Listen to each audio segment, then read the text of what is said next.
আসসালামু আলাইকুম।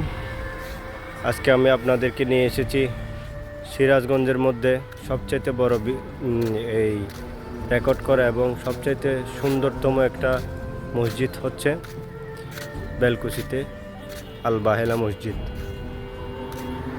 এই মসজিদের প্রতিষ্ঠাতা উনি প্রায় 20 কোটি টাকা দিয়ে নিজের অর্থায়নে এই মসজিদটি করেছে। মসজিদের আশেপাশে পরিবেশগুলো অনেক সুন্দর, বাগান আছে, চারিদিকে রোড আছে, এমন একটা মাদ্রাসাও আছে।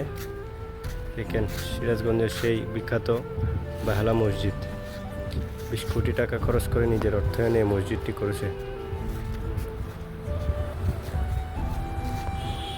মসজিদটি 2 তলা, চারিদিকে এসি এবং সৌন্দর্যের ক্ষেত্রে এটা কিন্তু অসাধারণ বলে বোঝানো যাবে না।